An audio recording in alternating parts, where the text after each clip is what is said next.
Assalamualaikum warahmatullahi wabarakatuh. Kembali berjumpa dengan saya, Hersubno Arif, dari Forum News Network.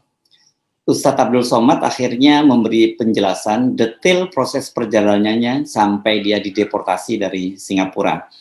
Duta Besar Republik Indonesia di Singapura, Suryo Pratomo, juga sudah memberi penjelasan kepada media. Namun sampai sekarang yang tidak jelas, mengapa Ustadz Abdul Somad tidak diperkenankan masuk ke Singapura, atau dalam istilah imigrasi disebut sebagai NTL, not to land. Padahal dokumen yang dibutuhkan termasuk rencana perjalanannya, itinerary-nya sudah diberikan dengan detail. Saking kesalnya Ustadz Abdul Somad dalam penjelasannya mengingatkan, seandainya orang Indonesia rame-rame kencing dan disalurkan melalui pipa ke Singapura, maka negara mini itu bisa tenggelam. Dalam penjelasan yang diunggah pada akun YouTube Hi Guys Channel, Ustadz Abdul Somad menjelaskan, dia berangkat ke Singapura melalui Pelabuhan Batam pada hari Senin siang di tanggal 16 Mei 2022.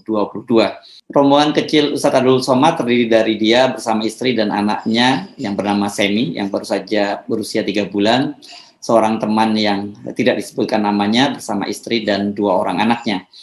Rencananya mereka akan berlibur ke Singapura. Kebetulan hari Senin kemarin untuk Indonesia kan hari libur nasional ya, memperingati Hari Raya Umat Buddha yakni Waisak. Mereka juga sebenarnya hanya melakukan perjalanan singkat ke Singapura ini karena keesokan harinya atau hari Selasa itu akan kembali lagi ke Indonesia via Batam. Rombongan Ustadz Abdul Somad tiba di Pelabuhan Tanah Merah, Singapura sekitar pukul 13.30 waktu Indonesia Barat.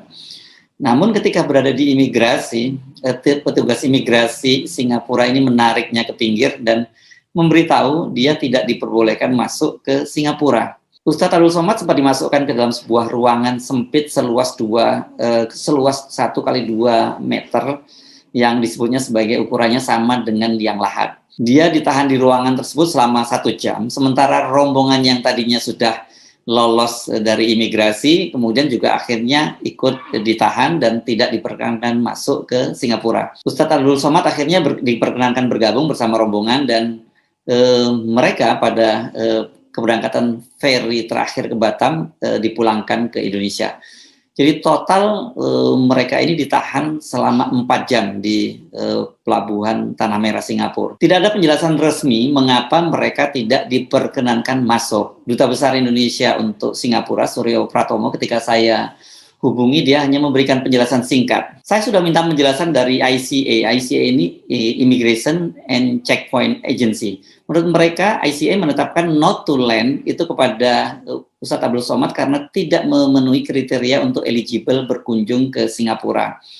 ICA tidak mau menjelaskan kriteria yang mereka tetapkan. ICA juga tidak mau menjelaskan apakah Ustadz Abdul Somad masuk blacklist mereka atau tidak. Not to land itu umum dilakukan imigrasi setiap negara. Itu penjelasan dari Duta Besar Republik Indonesia di Singapura, Suryo Pratomo, atau lebih dikenal dengan panggilan Tommy. ICA atau Immigration and Checkpoint Agency Singapura, kalau di Indonesia ini kira-kira sama dengan Direktorat Jenderal Keimigrasian yang berada di bawah Kementerian Hukum dan HAM.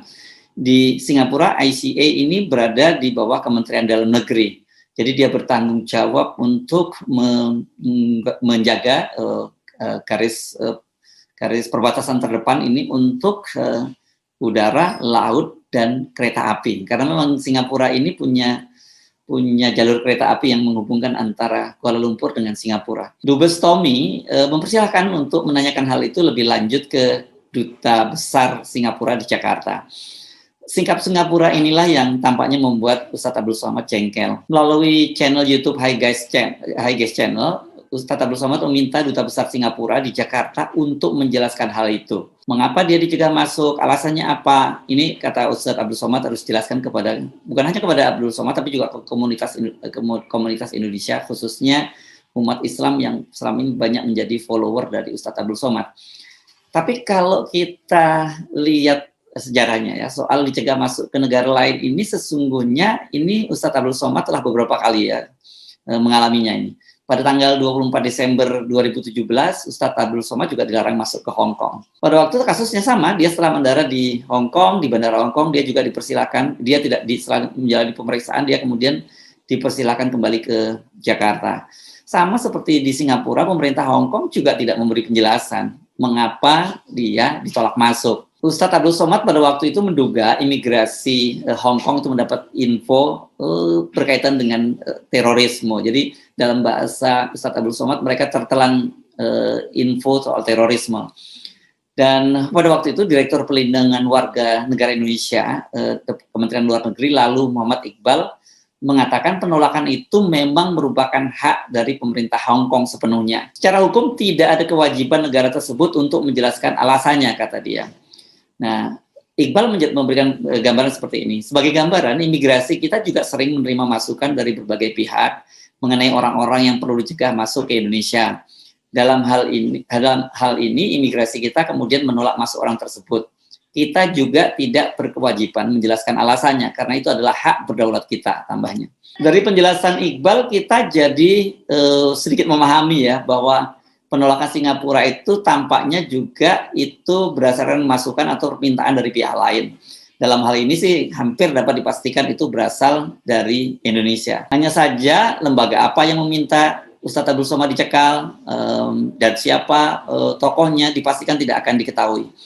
Pada kasus di Hong Kong sampai sekarang kita juga tidak mendapat penjelasan apa alasannya dan lembaga apa yang meminta Ustadz Abdul Somad dicekal. Kita sebenarnya bisa loh menduga-duga lembaga apa yang meminta UAS untuk dicegah masuk ke Singapura. Tapi kan kalau dugaan-dugaan ini nanti bisa berkembang menjadi isu yang liar ya. Tapi setidaknya begini deh. Pada saat dicegah masuk ke Timur Timur pada tahun 2018 atau sebelum pelaksanaan Pilpres 2019, Ustadz Abdul Somad itu mendapat sedikit bocoran. Saat itu selain diundang untuk ceramah akbar di Timur Timur, Ustadz Abdul Somad itu juga dijadwalkan bertemu dengan mantan pemimpin Timur Timur. Ini pernah menjadi presiden dan perdana menteri, yakni Sanana Gusmao dan Uskup Timur Timur.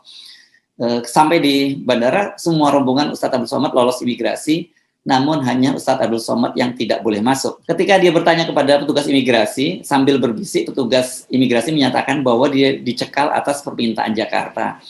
Permintaan tersebut tuh muncul 1 jam sebelum dia landing, sebelum Ustadz Abdul Somad landing di Dili. Dari 3 kasus itu, makanya tadi saya bisa menyatakan, bisa menduga, tapi kita juga bisa memastikan bahwa tidak akan muncul penjelasan resmi apapun kecuali bila nanti akhirnya muncul penjelasan apakah ada kasusnya ini terkait atau dikaitkan dengan Ustadz Abdul Somad. Kita tidak tahu karena seperti Ustadz Abdul Somad dalam kasus di Hong Kong dia menduga-duga itu berkaitan dengan terorisme, sementara untuk yang pencegahan masuk di Timur Timur dia menduga ini kaitannya dengan polarisasi menjelang Pilpres 2019 lalu, ya ini ketika waktu itu ada kelompok cebong dan kampret. Dan seperti kita ketahui, Ustadz Abdul Somad kan pada waktu itu mendukung Prabowo Sandiaga Uno yang menantang incumbent Pak Jokowi. Pak Jokowi pada waktu itu berpasangan dengan Ma'ruf Amin. Apakah kasus di Singapura itu masih ada kaitannya dengan Pilpres 2019? Jadi ini semacam residu dari Pilpres 2019 atau ada muncul hal lain berkaitan dengan terorisme? Karena dalam beberapa bulan terakhir ini kan aparat keamanan banyak sekali melakukan penangkapan terhadap mereka yang disebut terlibat dalam jaringan terorisme. Dan apakah kemudian mereka ini dikait-kaitkan dengan Ustadz Abdul Somad? Kita tunggu perkembangan selanjutnya ya. Saya Hersubno Arif dari Forum News Network. Sampai jumpa lagi. Wassalamualaikum warahmatullahi wabarakatuh.